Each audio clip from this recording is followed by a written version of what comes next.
Hello everyone, welcome to the 5-Minute Discovery Channel. North Korea, a mysterious country, always makes outsiders curious and raises thousands of questions.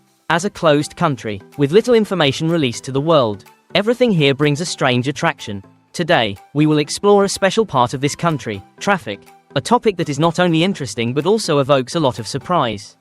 The image that we often see of North Korea is long lines of people, mainly workers and civil servants, waiting for buses. These lines sometimes stretch endlessly, and sometimes, the roads are quiet, without a single car. Only a few rare bicycles roll on the streets, highlighting the silence of traffic here.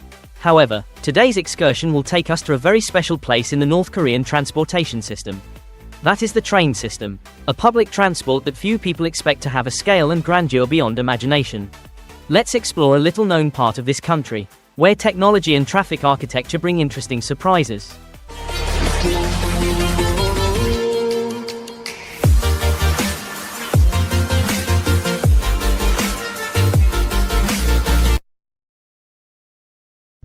The North Korean subway system, especially in the capital Pyongyang, is one of the interesting and surprising things that few people know about. This is especially special when compared to developed countries like the UK or Japan. However, North Korea has had a subway since the 1970s, a period when few countries in Asia, and in the world, had this system. To better understand this subway system, we must return to Pyongyang, the capital of the Democratic People's Republic of Korea, where about 3.5 million people live. Located on both banks of the Taedong River, Pyongyang has undergone a difficult reconstruction process. After the Korean War, 1950 to 1953, the city was almost completely leveled. However, with the help of the Soviet Union, Pyongyang was rebuilt from the ground up. Not just rebuilt but completely rebuilt, creating a new, modern and spacious city. With the discipline and hard work of the North Korean people, the city was planned systematically from the beginning. All buildings, roads, and residential areas were built synchronously and modernly. This was a remarkable success. When many countries still did not have a modern subway system, North Korea had deployed the subway more than 50 years ago. The subway system in Pyongyang was not only a means of transportation, but also a symbol of the remarkable development at that time. During the 1960s and 1970s, North Korea witnessed rapid and impressive development. After the end of the war, the North Korean economy grew by an average of 25% per year, a record and one of the highest in the world at that time. The country's transportation infrastructure, including roads and railways, was greatly improved. The North Korean countryside has been covered by a modern transportation network, almost surpassing many other countries in the region. In addition, the social welfare policies in North Korea are also very prominent. In the late 1970s, the country implemented a completely free education and healthcare system. They also provided essential items for all citizens, from thick coats for schoolchildren to supplies for university students. North Korea's social resource distribution system is quite fair, with no large differences between classes, which is quite rare in developing countries. It can be said that the 60s and 70s of the 20th century were the peak period in the modernization process of North Korea. These achievements not only demonstrated the efforts to overcome the consequences of war, but also symbolized a country that was gradually rising and asserting itself on the world map. In the 1970s, North Korea made great strides in development, even surpassing South Korea in many areas. In particular, when it comes to the development of transportation and infrastructure, it is not surprising that North Korea had a subway system so early. Although looking back today, we still feel surprised. North Korea's first subway system, named Cholima, 1,000-mile horse, was opened in September 1973. During the country's period of rapid development, the name Cholima symbolizes speed and strength, like a mythical horse that can run 1,000 miles in a day. By 1978, a second subway line, named Helsan, Innovation, was completed. Together, the two lines have a total length of 34 kilometers, with 17 stations, although only 16 are currently in operation, one of which has been closed for security reasons, as it is located near the area where the bodies of the two late North Korean leaders, Kim Il-sung and Kim Jong-il, are kept. The Pyongyang subway is notable for its regularity. Trains run from 3 to 5 cars, with a frequency of 5 minutes during rush hour, and 10 to 15 minutes during other times. The names of the subway stations are also very special, bearing the revolutionary and historical imprint of North Korea. For example, there is Thong and Hat Station, Chen-hu Station, or Kwang-fuk Station, named after the birthplace of the late President Kim Il-sung.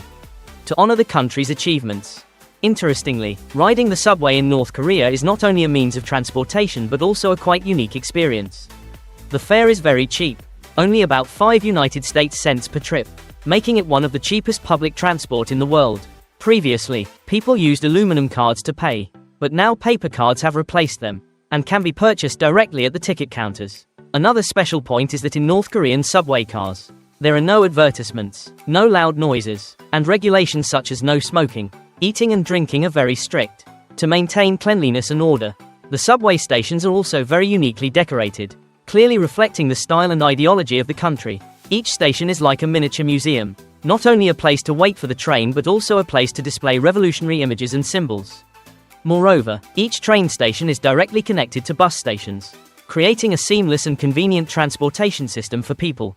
With all these features, the North Korean subway system is not only a modern transportation facility, but also a symbol of self-reliance, discipline and resilience in the country's development journey. The North Korean subway system is not only impressive for its modernity, but also for a very special feature, its depth. The Pyongyang subway system currently holds the record for the deepest subway system in the world, with tracks 110 meters underground, far surpassing subway systems in major cities like Seoul, South Korea, where the tracks are only 10 to 30 meters deep. To get down to the train stations, passengers will have to go through a long and steep escalator, which is not only a physical challenge but also for strategic reasons. The North Korean subway was built so deep mainly for national security purposes, especially in emergency situations, such as war. This can be considered a bomb shelter system. Giant steel doors, weighing up to nearly 80 tons, can be closed to protect people from attacks, including nuclear bombs. Another unique feature is that the temperature throughout the system is always maintained at 18 degrees Celsius, which saves energy and provides comfort all year round, whether summer or winter. The stations in Pyongyang subway system are not just stops, but are also very magnificently decorated. The underground stations are known as underground palaces, with sparkling crystal chandeliers hanging from the dome-shaped ceilings, along with beautiful mosaics depicting the historical achievements and revolutionary movements of Korea, especially the period of resistance against Japan. These works not only have cultural significance, but also show the honor of the leader Kim Il-sung, the late president of the country, and show off the strength and fighting spirit of the Korean people. It is also noteworthy that the subway system in North Korea is not only modern in design but also pays great attention to safety. Each train is manually controlled by handheld signs instead of automatic signal lights, a rather unique way of doing things. Train staff are responsible for observing and opening and closing the doors every time the train stops to ensure that there are no accidents, and there is no overcrowding like in crowded subway systems like Tokyo. North Korea's subways, especially the modern trains today, have also made significant improvements, from using imported Chinese locomotives when the train opened in 1973, to German locomotives in the 2000s. North Korea began producing domestic subway trains in 2016. Today's trains are not only equipped with TV screens for entertainment, but are also spacious and bright, providing a much more modern and comfortable atmosphere than the old trains of the past. In Pyongyang's subway system, some prominent stations have become symbols. Glory Station, which opened in 1987, is one of the most magnificent. Here you will find huge marble columns carved with victory torches, and elaborate chandeliers designed to evoke the feeling of participating in a fireworks display to celebrate victory. It is North Korea's way of showing pride in its revolutionary achievements and asserting its identity. Overall, the Pyongyang subway system is not just a means of transportation, but also a symbol of resilience, a combination of modern technology and the fighting spirit of an independent nation.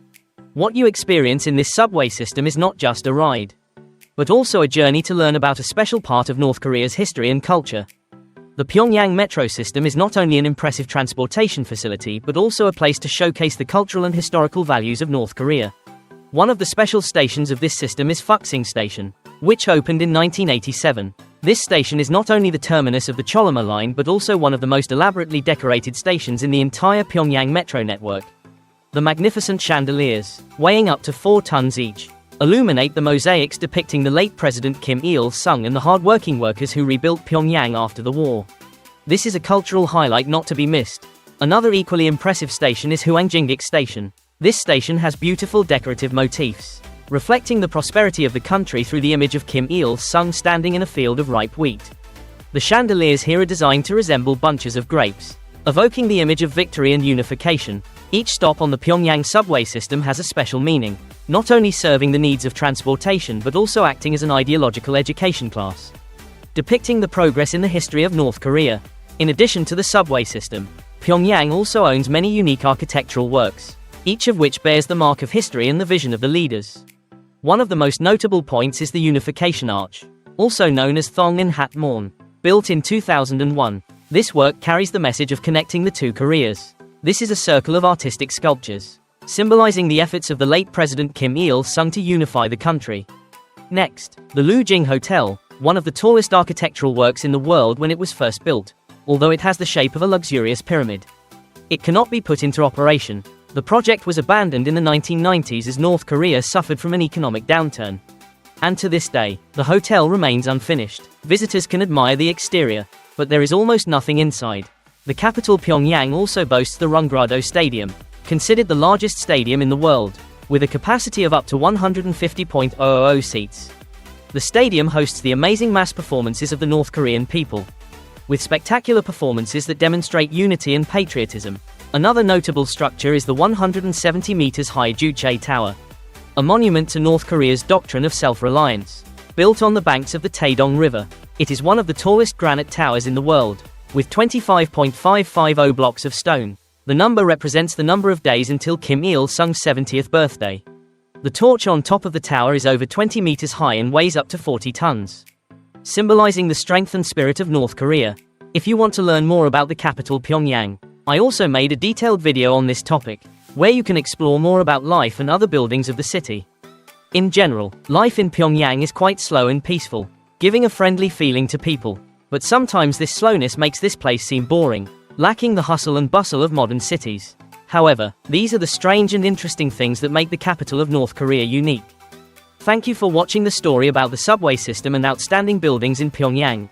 If you find it interesting, don't forget to subscribe to the channel and turn on the notification bell so you don't miss the next interesting videos. Now, goodbye and see you in the next videos.